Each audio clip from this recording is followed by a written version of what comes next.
Here with senior writers Seth Wickersham, Ian O'Connor. I'm ESPN Patriots reporter Mike Reiss, and we're talking about Tom Brady as the Patriots lose to the Titans in the wild card round. And Seth, take us behind the scenes and what you observed after this game with Brady. Man, I observed a lot. You know, I think you watch that press conference, first of all. We've seen him after devastating losses where he is gutted up, he is torn up, and he was that. But I also got a little bit of a sense of relief. He was joking a little bit, he smiled more. And then a couple minutes after the game, after the press conference, he came out from behind the curtains with his daughter and his wife and some family members, stopped to talk to Mike Vrabel for a couple minutes. You know, it was an interesting, nobody should read into this one way or the other, I think. This has been a long year, and it's a tough loss, but he seemed relieved. Yeah, and I remember what he said after they lost to the Eagles in the Super Bowl, how consoling his children helped him put that in perspective, so maybe a little bit of that. Ian, the future, everyone wants to know. What do you think? I think, Mike, he's back. I think he plays for the Patriots next year. I just don't see, Mike, a lot of really good options for him out there. You talk about the Los Angeles Chargers, the Indianapolis Colts would make some sense because you're playing indoors at age 43. You have an offensive line. You have a franchise that has relatively a fair amount of success over the years. And so that would make some sense. But really, would he leave for those unworthy ships? And I don't believe so. I think he'll take his time in the offseason. Robert Kraft and Bill Belichick, I believe, will make an offer that he will accept to bring him back. He's definitely going to play football. I think he's made that clear.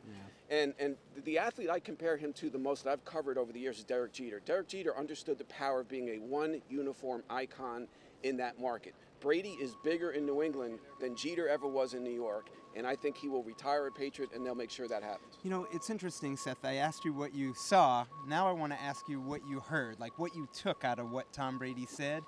Listening to what Ian was talking about, I know when Tom was asked if he would retire, he said it was probably unlikely, and then he said hopefully unlikely, which sort of was an interesting second thought there. What did you take out of what Brady said in his news conference? You know, like I said, I think he just put a little bit of a different vibe out there, and it's got to be interesting. I mean, as of now, for the first time in his career, 20 years, he controls his own destiny. He is a free agent. If he wants to play somewhere else, he can do that. If he wants to return, he can do that. If he wants to walk away, he can do that. You think about what it's like to go through life. He's 42 years old. He'll be 43 when next season starts. Most of us have had that opportunity in our lives before. He's never had that, and it's obviously, he's had unbelievable success here, a future Hall of Fame career easily. But to me, it'll be interesting to see how these things, how the next couple months play out, because for the first time ever, he is in control. No question. And I want to ask you about risk reward. You know, if he does go, Ian, you know, is there more risk for him?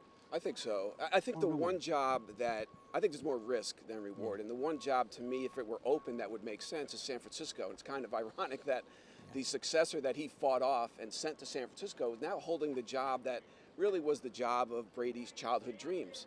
And if he wanted to end his career there, I think that's a 50-50 call, but it's not open. And I think the options are risky.